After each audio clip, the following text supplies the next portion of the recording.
Good evening, good morning, good afternoon to everyone who's watching on today. Today's a great day. I want to say first, I apologize for the loud noise. You may hear a loud, like, in the background. That's just the central air going on in my residence. So, let's get down to business, y'all. So, I need to go ahead and harvest our last bit of tomatoes. And as you guys know, we're growing we were growing the green zebra and the black zebra. All right, and that's one of the tags, as you can see. Let's see,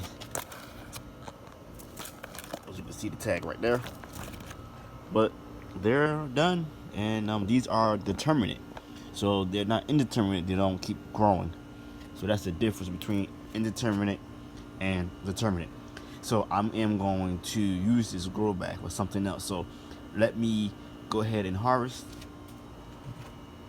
I got my little mini container here, and we have our pruners. So let's get started.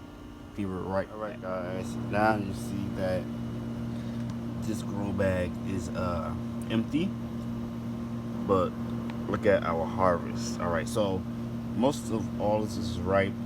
There's like two that's in here that's not. They could get ripening on top of the kitchen counter.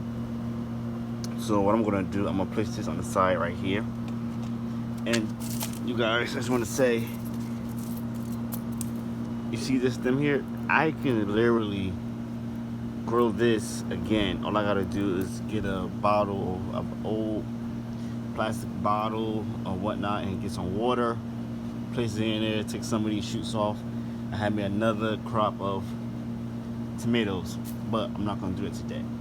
So mainly what I want you to know is that it is very important to feed your soil. Now you see this right here, these are roots, and these roots are gonna die off on their own. Just want to let y'all know that in advance. So the longer they sit there, they dry out, they die. You don't have nothing to cling to. But you guys, as I always told you guys, I do juice, and as you can see, that's pulp. So this is another way, like I've been telling you guys, how you can feed your soil. Now, the microbes, and I hope I pronounced that correctly, but what you want to do is just dig back, in your hole. Don't mind some of the wood chips. And I'm gonna try to be very careful. Here is some beets in here, some apple that I had juice, some beets, and I discarded a old mango, and so that's that. As you can see, I dumped it in there, and some old shallots, some peels and whatnot in here. I don't want to touch my hands. Old cucumbers that we also juiced. So I do juice almost every week.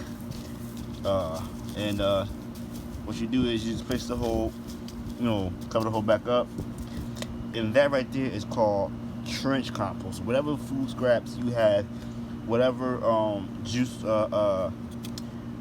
all vegetable waste that's from the garden that's no good, that rotted out, just dump it, toss it on top, layer on top, dig a hole, whatever you gotta do, you can do it that way.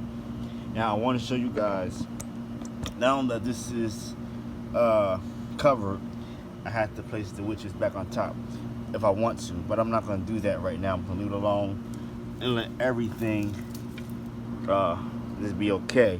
Here is another green zebra I left on the plant, but I just want to show you guys it's very important to feed your soil no matter what, especially when you grow in containers, because they take up all the nutrients that's in the soil, whether it's a vegetable, a flower, or a fruit tree, or even a tree that you might be growing. Always take the liberty of feeding your soil. Now I want to show you something, guys. Now, as you just saw me, I just literally showed you what happens when you just take your compost, whatever it is, some apple seedlings and pears and tropical fruit. Check this out. Be right back. You guys do know that this bag here, I did a video on growing, composting in place. So recently, about 3 weeks ago, I was eating some fruit, tropical fruit. Did not even think that, you know, it was the seedling that I put in here would grow again, you know. So I took all my fruit scraps and everything I had, vegetable scraps, along with the seedling, dump it into this same 15-gallon grow bag, and lo and behold, not even 3-4 hours ago, I was messing around looking at my ginger, because I was gonna say I'm gonna do a ginger video, an update about my ginger, and I was just checking on everything, see how everything's going, and I started digging around like this with my hand, you know, see how you're looking at it, look right there, that's so low. What a blessing. Anyway, and that's just from mulch and just wood chips and whatever. But the blessing of it all is seeing something germinate that I had no idea would germinate. And this, I'm just gonna say this. This is a tropical fruit, right? That only does well in a hot climate. So like here in the Southern California, Florida, definitely Florida.